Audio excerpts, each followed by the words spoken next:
Hey everyone, sometimes life doesn't break you all at once. It bends you slowly, bit by bit, until one day you look into the mirror and fail to recognize the person staring back, not because you've lost your way, but because you've forgotten your worth. You've stopped believing that you are enough. There was a time when I, too, stood at the edge of self-doubt, hearing the world scream its expectations into my ears. Be stronger, be prettier, be faster, be better, but not once did the world whisper, be yourself, and that silence became noise inside me, deafening, paralyzing. Your worth is not defined by others' expectations. This is a truth that many of us take a long time to realize. From the moment we are born, the world starts whispering into our ears what we should be, how we should act, what dreams are acceptable, what paths are respectable. These whispers become louder as we grow, eventually becoming voices that sound like our own. We start believing that we must meet certain standards to be loved, to be respected, to be seen. We wear masks, we mold ourselves, we shrink to fit into spaces too small for the vastness of who we really are. And slowly, quietly, we lose ourselves in the pursuit of becoming someone else's idea of enough. It begins subtly. Maybe someone told you your dream was too big. Maybe they laughed when you said what you wanted to be. Maybe they measured your beauty against someone else's, or your intelligence, or your ability to succeed. And maybe, just maybe, you started believing them. You started questioning your own voice. You started doubting your own choices. You looked in the mirror and didn't see who you are. You only saw who you were asterisk, not asterisk. Not thin enough, not smart enough, not successful enough, not brave enough. This constant chasing of external validation becomes exhausting, like running in circles, hoping someone will finally say, "You've made it." But what if that validation never comes, or worse, what if it comes and it still doesn't feel like enough? That's the moment many people break. Not because they're weak, but because carrying the weight of everyone else's expectations is heavy. And yet, in that breaking, there is a powerful opportunity to shed what was never truly yours, to let go of the burden of meeting standards you never agreed to pause and ask yourself, what do asterisk I asterisk want? Who am asterisk I asterisk really? And this is where your worth begins to emerge. Not as a reflection in someone else's mirror, but as a truth that lives within you. The world will always have something to say. It will call you too emotional, too quiet, too bold, too ambitious. It will ask you to tone yourself down, to settle, to compromise your soul for the sake of fitting in. But your worth is not a price tag someone else gets to decide. It is not determined by your followers, your job title, your appearance, or your achievements. It is something unshakable, something unchangeable, something you were born with.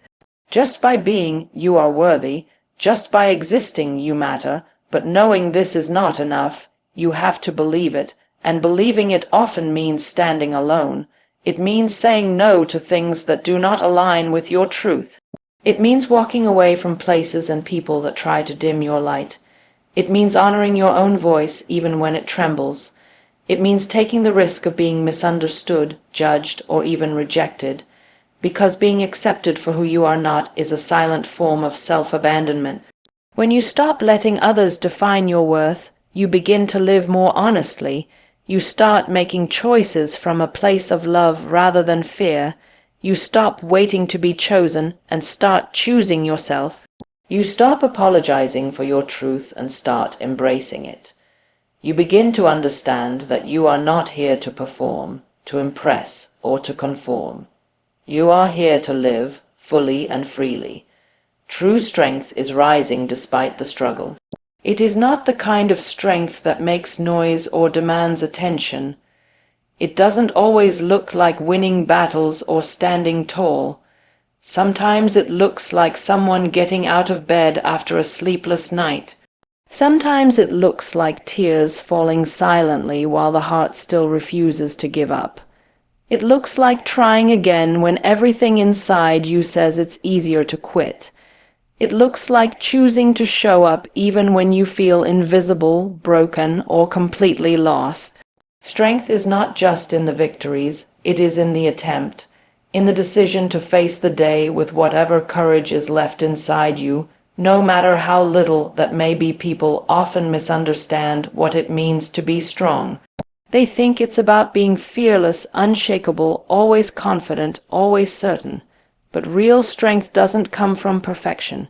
It comes from pain, from vulnerability, from the willingness to fall and still stand back up.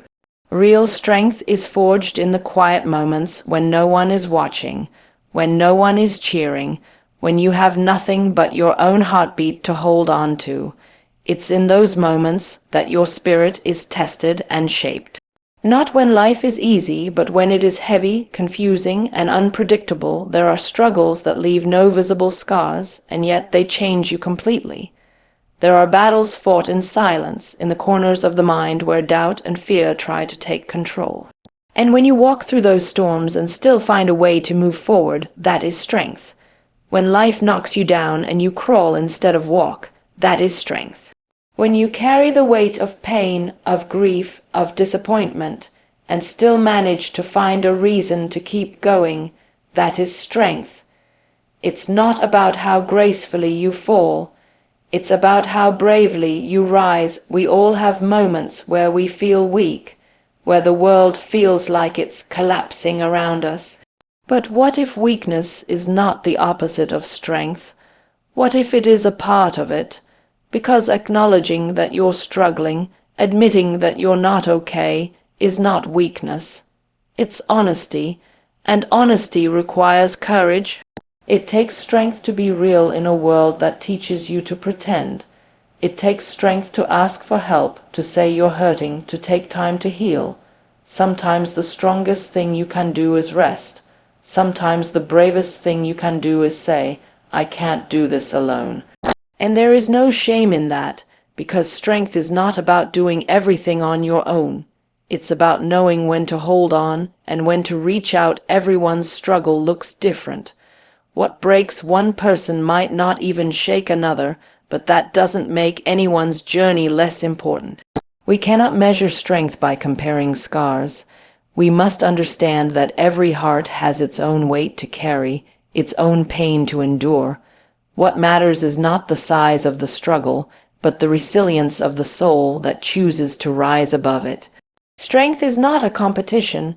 It is a quiet, steady, personal revolution that happens inside the human heart, again and again, until the darkness lifts and the light slowly returns, and in that process, you begin to realize that strength isn't something you have or don't have. It's something you build, something you grow into moment by moment, decision by decision. It's the voice inside you that whispers, not yet, when everything screams, give up. It's the fire that keeps burning, even when the world feels cold. It's the ability to keep your heart soft in a hard world, to keep your faith alive in a world full of disappointment, to keep believing that you can stand, even when you've been knocked down more times than you can count. Scars are not shameful. They're symbols of survival. Each scar tells a story, not of defeat, but of endurance. They are not signs that you were broken, but proof that you healed. They do not reveal weakness, they reveal courage. There is something deeply human about carrying marks left behind by pain, by loss, by falling apart and slowly piecing yourself back together. And yet, so many people try to hide their scars, physical, emotional, spiritual, as though healing is something to be embarrassed about. But what if we saw scars differently? What if we saw them as reminders that we made it through something we once thought would destroy us? We live in a world that is obsessed with perfection, a world that values the polished surface more than the truth underneath, a world that praises the flawless and edits out the flaws. But life does not work that way. Real life is messy. It leaves marks. It bruises us in places others can't see. It leaves us with invisible wounds that take years to understand, let alone heal. And the process of healing is not linear. It's full of setbacks, doubts, and days when the pain returns without warning. But every time you choose to continue, despite that pain, you're adding another layer to your strength. You're building something unshakable within you, even if no one else sees it. Sometimes scars come from battles we didn't choose, a sudden loss, a betrayal, a dream that shattered in front of us, a moment when everything changed in an instant. And we are left to pick up the pieces with hands that feel too tired, too small, too fragile. But with time and heart and effort, we do. And in doing so, we become different. Not weaker, but wiser. Not broken, but rebuilt. And even though the scar remains, it no longer defines us by what happened. It defines us by what we did next. Some scars are louder than others. Some come with stories we are not yet ready to tell. Some carry shame we haven't let go of. But shame has no place in healing. There is no shame in hurting, no shame in needing time, no shame in being human. We must stop treating pain like a secret. We must stop believing that only the untouched are worthy of admiration. The most powerful people are often those who have known the deepest pain, those who have sat with their sorrow and turned it into purpose, those who have bled quietly and still chosen to love again, to hope again, to trust again. Your scars are not the end of your story. They are a chapter, a painful one, maybe, but also a powerful one. They are reminders of your growth, markers of your resilience. They show that you didn't just survive. You changed, you learned, you evolved. And every time you look at those scars, whether they're on your body or your heart, you can remind yourself that you endured something unimaginable and still chose to stand. People may not understand your scars. They may judge them. They may try to define you by what hurt you. But their understanding is not required. You don't need permission to carry your pain with pride. You don't need approval to own your journey. What you need is the courage to embrace it, to speak your truth even if your voice shakes, to show up as you are, scars and all, and still believe in your worth. Because healing is not about erasing the past. It's about honoring what you've been through and choosing to grow from it. And your scars, no matter how deep, are proof that you did. Belief in yourself doesn't require perfection. It doesn't wait for the moment you've figured everything out, or when your path is clear, or when your reflection in the mirror matches the version of you that others expect to see. It begins in the middle of the mess, in the uncertainty, in the doubts that swirl inside your chest at night. It starts in those fragile moments when everything feels uncertain, and yet something small inside you still whispers that you can try again. Too often we believe we must be flawless to be worthy of confidence, that unless we're doing everything right, we don't have the right to believe in our own potential. But real belief is born in the shadows, not the spotlight. Perfection is a story the world sells us, a finish line that keeps moving every time we think we're getting close. It convinces us that until we are more, we cannot be enough. But that idea is a thief. It robs you of the now. It makes you hold back your voice until you think it's polished enough to be heard. It keeps your dreams caged, waiting for the day you feel good enough to pursue them. And in that waiting, life slips by. You don't need to be perfect to start.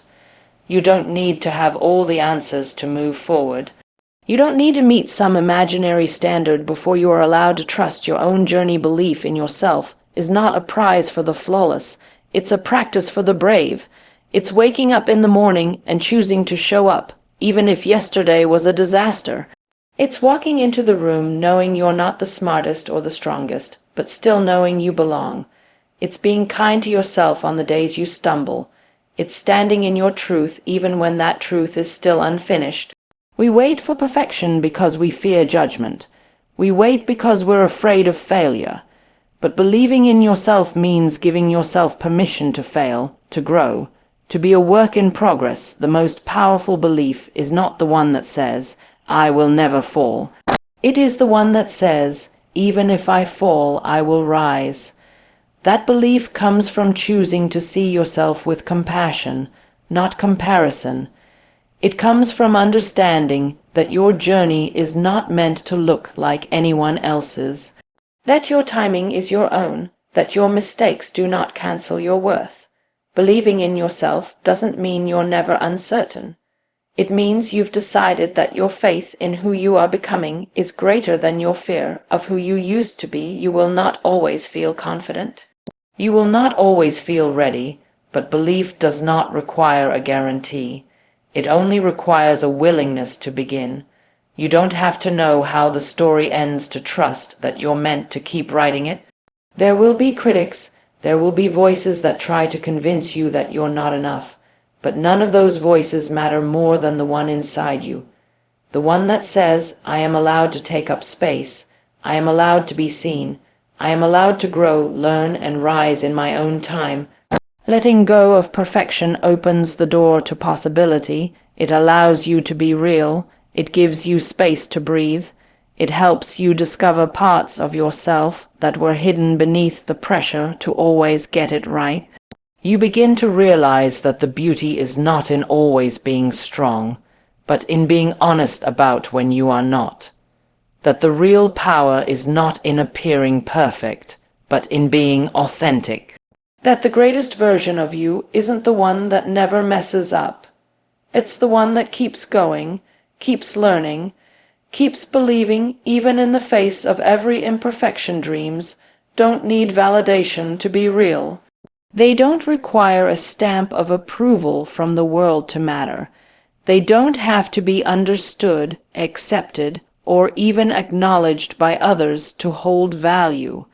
A dream begins as a quiet thought, a small flame inside the heart that flickers to life in a single moment of hope, curiosity, or longing. And in that moment it becomes real, not because someone else sees it, but because you do. The tragedy is not that people fail to achieve their dreams, but that they abandon them too early, simply because someone told them they weren't possible, practical, or important enough from a young age. People are taught to dream within limits, to choose paths that are safe, familiar, and approved, to chase goals that make sense to others, but dreams are not meant to be boxed in. They are meant to be wild, personal, and sometimes impossible to explain. They are not logical, but they are powerful. They don't always arrive with a clear plan or a predictable outcome. But the moment you feel a dream in your bones, it becomes something only you can protect, something only you can breathe life into. The truth is, people will always have opinions about what you should do with your life. They will measure your choices through the lens of their own fears, regrets, and expectations. Some will tell you to be realistic. Some will laugh. Some will offer silence where you wished for support. But no one else carries your vision. No one else feels what you feel when you think about the life you truly want to live. And that feeling, that spark, is reason enough. Not everyone is meant to understand your dream, because not everyone is meant to walk your path. And that is not a sign to stop. It's a sign to keep going, with more conviction and more faith in your own steps. There is something deeply personal about dreaming. It's not just about achieving something. It's about becoming someone. A dream stretches your soul. It asks you to grow beyond who you've been. It challenges your limits, your fears, and your excuses. It invites you to trust something invisible, something not yet born, and that trust is often tested in silence. In the quiet hours when nothing is working, when no one is clapping, when your own doubt becomes louder than your desire, those are the moments where many give up, thinking the lack of approval means the dream isn't worth it. But those are also the moments that shape you the most. Believing in your dream when no one else does is not arrogance. It's courage. It's the kind of courage that refuses to settle, that chooses to keep building even when the foundation feels shaky, that keeps speaking even when the world isn't listening. Every great idea, every invention, every breakthrough started as a dream that someone dared to believe in long before anyone else did. The difference between those who live their dreams And those who don't is not talent or luck or opportunity, it's persistence. It's the willingness to move forward without permission, to believe without evidence, to work without applause. Your dream is not too small just because it doesn't impress others. It's not too strange just because it's different. It's not too far away just because you can't see the finish line.